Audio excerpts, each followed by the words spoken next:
Hello बच्चों, और बताइए कैसे चल रही है आप लोग की परीक्षा की तैयारी। लगे हैं जोरों शोरों से? चलिए लगे रहिए जोरों शोरों से। मैं अविनाश शर्मा आज आपके बीच एक ऐसा टॉपिक लेकर के आया हूं जो हाई स्कूल और इंटरमीडिएट दोनों परीक्षाओं के लिए काफी इंपॉर्टेंट है। आज हमारा जो टॉपिक है वो active voice and passive voice. देखिए, यदि हम बात करें एक्टिव वॉइस पैसिव वॉइस की, तो ये केवल हाई स्कूल और इंटरमीडिएट का ही नहीं, अनेकों ऐसे एग्जाम हैं, अनेकों ऐसे कॉम्पिटिटिव एग्जाम्स हैं, परीक्षाएं हैं, कंपटीशन की परीक्षाएं हैं, जिसमें बहुत सारा एग्जाम में ऐसा पूछा जाता है।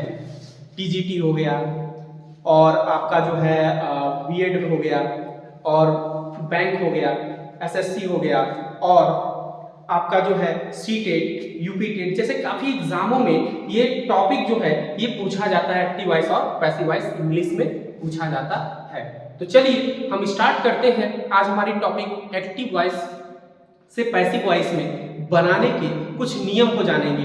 देखिए, किसी भी परिस्थिति में आपको यदि नियम पता हो तो आप वाक्यों को बहुत सही ढंग से क्या कर सकते हैं, बना सकते हैं। So let me start. Active voice से पैसिव वॉइस बनाने के नियम। देखिए, इसमें निम्नलिखित नियम है। सबसे पहले आप क्या करेंगे, क्रॉस मल्टीप्लाई का प्रयोग करें। सब्जेक्ट को उठा के ऑब्जेक्ट की जगह फेंक दें, ऑब्जेक्ट को उठा के सब्जेक्ट की जगह फेंक दें। सबसे पहला काम, यानी रूल नंबर पहला ये कहता है कि सब्जेक्ट को ऑब्जेक्ट की जगह तथा सब्जेक्ट को ऑब्जेक्ट की जगह तथा ऑब्जेक्ट को सब्जेक्ट की जगह परिवर्तित कर देते हैं। यानी सब्जेक्ट को उठा करके ऑब्जेक्ट की जगह और ऑब्जेक्ट को उठा करके सब्जेक्ट की जगह हम लोग क्या कर लेंगे, परिवर्तित कर लेंगे। चलिए, दूसरा जो रूल है, टेंस में परिवर्तन करते हैं। कुल 12 टेंस हैं। 12 टेंसों में 8 टेंस में एक्टिव वॉइस से पैसिव वॉइस परिवर्तन होता है। चलिए, यदि हम बात करेंगे टेंस के परिवर्तन में, जो प्रेजेंट इंडेफिनिट टेंस है वह प्रेजेंट कॉन्टिन्यूअस टेंस में परिवर्तित हो जाता है।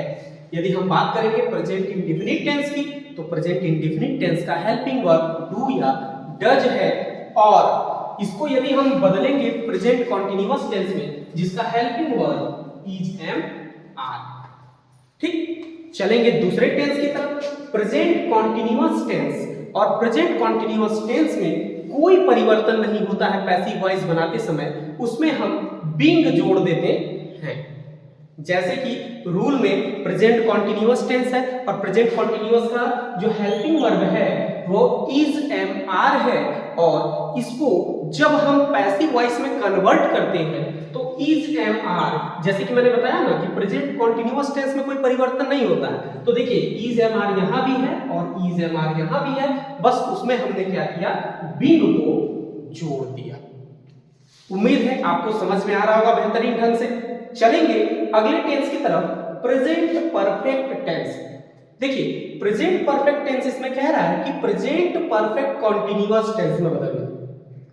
देखिए, प्रेजेंट कॉन्टिन्यूअस टेंस की पहचान, प्रेजेंट परफेक्ट कॉन्टिन्यूअस टेंस की जो पहचान होती है, जिन वाक्यों के अंत में रहा है, रही है, रहे हैं के साथ साथ समय सूचक शब्द आए। यानी इंग्लिश के सेंटेंस में यदि समय सूचक शब्द यानी टाइमिंग वर्ड आता है, तो उस कंडीशन में आपका प्रेजेंट परफेक्ट कॉन्टिन्यूअस टेंस का प्रयोग करते हैं। अन्यथा समय सूचक शब्द नहीं दिया गया है तो केवल बी लगा करके जो है वो क्या करते हैं, छोड़ देते हैं। देखिए, प्रेजेंट कॉन्टिन्यूअस की हम बात करेंगे, प्रेजेंट परफेक्ट की बात कर रहे हैं, तो प्रेजेंट परफेक्ट जो है वह प्रेजेंट परफेक्ट कॉन्टिन्यूअस टेंस में बदल गया, लेकिन इसमें समय सूचक शब्द देगा तभी सिंस और का प्रयोग करेंगे, अन्यथा यहां पर हैज या हैव के साथ आप बीन शब्द का प्रयोग करेंगे, बीन शब्द का प्रयोग करेंगे। ठीक, चलेंगे अगले की तरफ, पास्ट इंडेफिनिट टेंस। जैसा कि प्रेजेंट इंडेफिनिट टेंस हमने बदला, ठीक उसी तरीके से पास्ट इंडेफिनिट टेंस की हम बात करेंगे, जो बदल जाता है पास्ट कॉन्टिन्यूअस टेंस में। और पास्ट इंडेफिनिट टेंस का जो हेल्पिंग वर्ब है वो डिड है, और पास्ट कॉन्टिन्यूअस टेंस का जो रूल है वो वॉज या वर है, तो उसमें हम लोग इसको परिवर्तित कर देंगे। उम्मीद है कि आप बेहतरीन ढंग से समझ पा रहे होंगे। ठीक इसी तरीके से पास्ट कॉन्टिन्यूअस टेंस जो है वह पास्ट कॉन्टिन्यूअस टेंस में ही रहेगा, उसमें हम बीइंग को जोड़ देते हैं। बात करेंगे पास्ट कॉन्टिन्यूअस टेंस में हेल्पिंग वर्ब की, तो वॉज या वर है, और इसको जब परिवर्तित करेंगे वॉज या वर में कोई परिवर्तन नहीं, साथ में हम जोड़ देंगे बीइंग। सो अगला जो टॉपिक है टेंस है पास्ट परफेक्ट टेंस है। ठीक जैसे कि प्रेजेंट में मैंने बताया, ठीक उसी प्रकार पास्ट परफेक्ट कॉन्टिन्यूअस टेंस में ये बदल तो जाएगा, लेकिन यदि उसमें समय सूचक शब्द है तो सिंस या फॉर का प्रयोग करेंगे, अन्यथा बीन लगा करके छोड़ देंगे। ये देखिए यहाँ पे पास्ट परफेक्ट टेंस का जो हेल्पिंग वर्ब है वो हैड है, और जब इसको पैसिव वॉइस में बदलेंगे तो हैड के साथ हम बीन शब्द का प्रयोग करेंगे।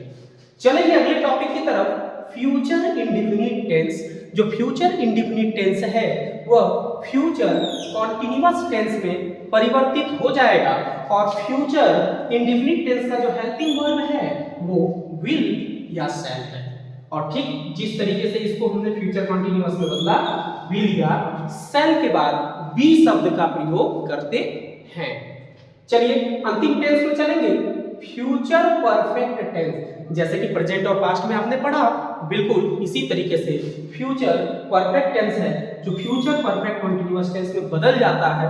और फिर मैं यही कहूंगा, यदि इसमें समय सूचक शब्द दिया गया है तो आप सिंस या फॉर का प्रयोग करें, अन्यथा वैसे बीन लगा करके छोड़ दें। ये देखिए विल या शैल के बाद हैव का प्रयोग करते हैं, और जब इसको पैसिव वॉइस में बदलते हैं विल शैल के साथ हैव के साथ हम बीन शब्द का प्रयोग करते हैं।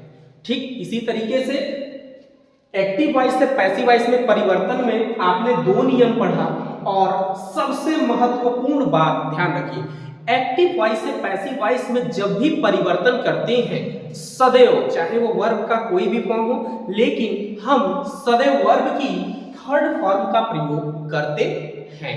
ये रूल नंबर 3 था। और चौथा रूल है, इसके बाद हम बाई शब्द का प्रयोग करते हैं, बाई शब्द का प्रयोग करते हैं। और ठीक जो अंतिम जो रूल है, जैसे कि हमने बताया, सब्जेक्ट को ऑब्जेक्ट की जगह ले जाएंगे और ऑब्जेक्ट को सब्जेक्ट की जगह। तो यहां से हमने ऑब्जेक्ट को सब्जेक्ट की जगह शिफ्ट किया, तो सब्जेक्ट को भी ऑब्जेक्ट की जगह क्या करेंगे, शिफ्ट करेंगे। तो ठीक इसी तरीके से हमने एक्टिव वॉइस से पैसिव वॉइस बनाने के आपको नियम बताए, और इस नियम को यदि आप फॉलो करते हैं, यदि इसको समझते हैं, तो मेरी समझ से आपके लिए परीक्षा में काफी बेहतरीन परफॉर्मेंस होगी। और इसके और भी जो वीडियोस हैं जो डिस्क्रिप्शंस में आपको एक एक करके आपको मिल जाएंगे, तब तक आप इन रूल को बहुत अच्छे ढंग से देखें। स्क्रीनशॉट लेना चाहें तो स्क्रीनशॉट ले लें, अन्यथा नोट कर लें। यदि आप लिखते हैं तो इससे आपका लिखने का प्रक्रम, साथ में समझने की व्यवस्थाएं भी काफी अच्छी हो जाएंगी। तब तक के लिए मस्त रहिए, व्यस्त रहिए और परीक्षा की तैयारी करते रहिए। और स्क्रीनशॉट लेना हो तो ले सकते हैं आप, और बाकी की वीडियो आपके आगे आएंगे।